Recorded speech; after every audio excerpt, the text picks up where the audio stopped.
کہ جب تک فاطمہ بیت نبوت و بیت امامت میں تھی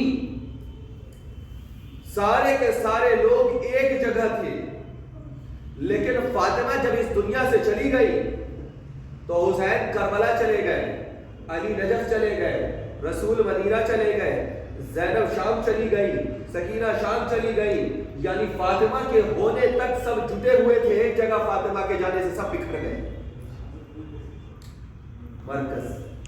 مرکزیت سے۔ اور عزیزان گرامی،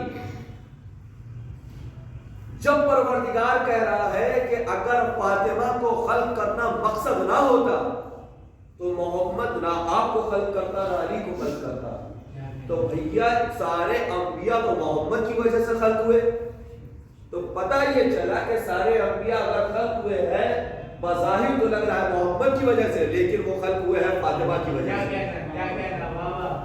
ہے نا؟ خلق ہوئے ہیں فاطمہ کی وجہ سے۔ جب ساری کائنات خلق ہی ہوئی ہے فاطمہ کی وجہ سے، تو سوچئے جب وہ فاطمہ کو پروردگار اس کائنات بھیج رہا ہوگا تو کتنا بہترین انتظام کیا ہوگا۔ اب انتظام کس طریقے کا ہے بھائی؟ آپ غور کیجئے اس بات میں کہ جتنے بھی امام کے نور آئے، حتیٰ کہ حضرت رسالت بات کی، جتنے بھی معصومین کے انوار آئے، نور آئے، سب کے سب ایک پاک و پاکیزہ سلسلے سے آئے۔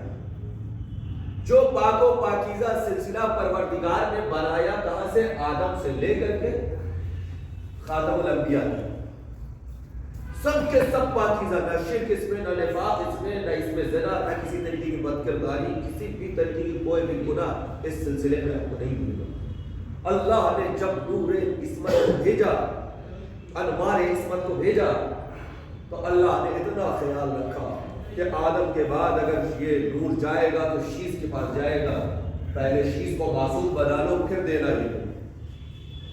شیش کے بعد سے ادریس تک اللہ نے بھیجا تو کہا پہلے ادریس کو معصوم بناؤ۔ سمجھ رہے نا کیسے معصوم ان کے صدقے میں بن رہے سب، ہے نا؟ ادریس کے پاس یہ نور جائے گا تو چلو ان کے صدقے میں ادریس کو معصوم بنا دو۔ ادریس سے آگے بڑھا ابراہیم تک آیا، کہا ابراہیم کو معصوم بنا دو کیونکہ ان کا نور جا رہا ہے ان کی نسل میں۔ ابراہیم کے بعد اسماعیل و اسحاق میں جائے گا تو ان کام کرو، ان کے نسلوں کو پاک کرو، انہیں معصوم بناؤ تاکہ میرے نور جو ہم بھیج رہے ہیں میرے انوار معصومہ کو میں ایک پاکیزہ نسل میں۔ وہاں سے موسیٰ تک پہنچا، موسیٰ سے عیسیٰ تک پہنچا، عیسیٰ سے پھر حضرت رسالت تک آیا۔ یہ سارا کا سارا نور جو پہنچا یہ پہنچا ایک معصوم سلسلے سے، پاک و پاکیزہ سلسلے سے۔ اب آپ یہ سوچئے کہ سارے پاکیزہ انوار امامت کے آ رہے ہیں، خاتم الانبیاء کا نور چلا آ رہا ہے اس سلسلے میں، سارے کے سارے نور آ گئے، صرف ایک نور نہیں آیا اس سلسلے میں، صرف ایک نور نہیں آیا۔ اسحاق میں جائے گا تو ان کام کرو، ان کے نسلوں کو پاک کرو، انہیں معصوم بناؤ تاکہ میرے نور جو ہم بھیج رہے ہیں میرے انوار معصومہ کو میں ایک پاکیزہ نسل میں۔ وہاں سے موسیٰ تک پہنچا، موسیٰ سے عیسیٰ تک پہنچا، عیسیٰ سے پھر حضرت رسالت تک آیا۔ یہ سارا کا سارا نور جو پہنچا یہ پہنچا ایک معصوم سلسلے سے، پاک و پاکیزہ سلسلے سے۔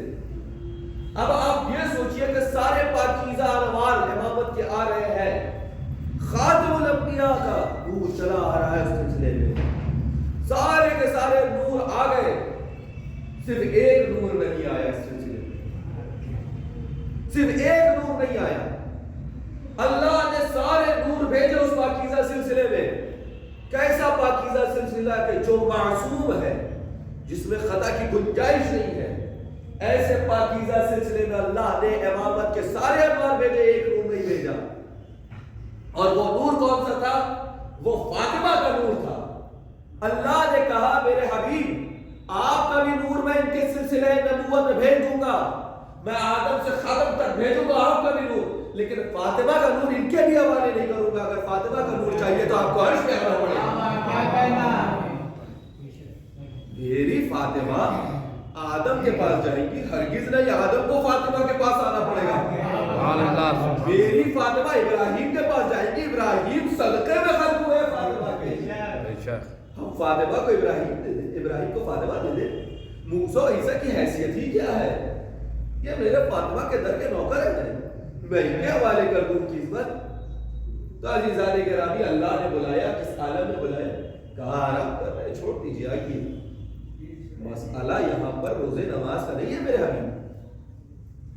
قرآن، نبوت، رسالت یہ آپ کی یہ جزا ہے، آپ کی برابری والی بات ہے، لیکن فاطمہ میری عطا ہے، آپ کی حیثیت سے زیادہ میں دے رہا ہوں، تو جب زیادہ دے رہا ہوں تو عرش پہ آنا پڑے گا۔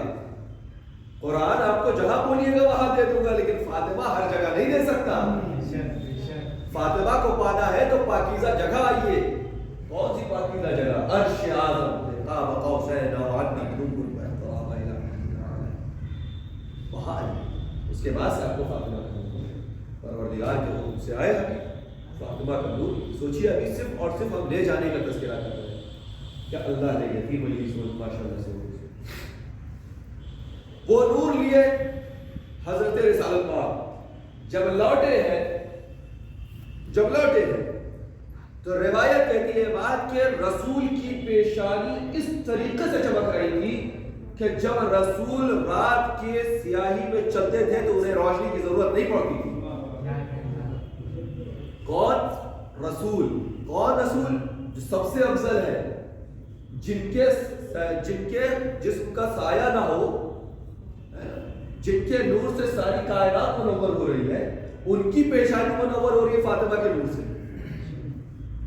رسول فاطمہ کا نور لے کر کے آئے، وہ نور فوراً خدیجہ میں جن کے جسم کا سایہ نہ ہو، جن کے نور سے ساری کائنات منور ہو رہی ہے، ان کی پیشانی منور ہو رہی ہے فاطمہ کے نور سے۔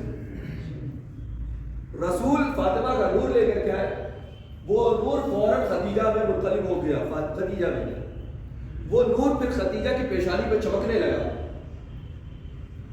اب آپ سمجھے کہ خدیجہ سے جلن کس بات کی ہے؟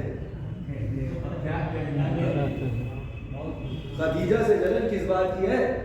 بھیا ایسا ہے کہ خدیجہ کسی اور کی پسند نہیں تھی، خدیجہ بھی تو پسند ابو طالب کی تھی۔ واہ واہ واہ واہ واہ واہ واہ واہ۔ بھائی سوچے کہ بھائی اتنی امیر عورت، اتنی پاک و پاکیزہ عورت، ایک ابو طالب کے کہنے پہ محمد سے کے پاس چلی آئی۔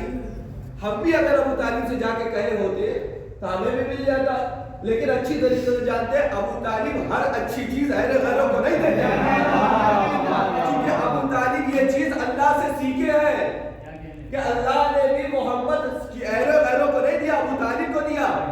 تو ابو طالب نے کہا پروردگارہ تو نے مجھے یہ بتایا، تیرا یہ احسان مجھ پر کہ تو نے اہل غیرہ کو نہیں دیا محمد، مجھے دیا، تو میں بھی خدیجہ اہل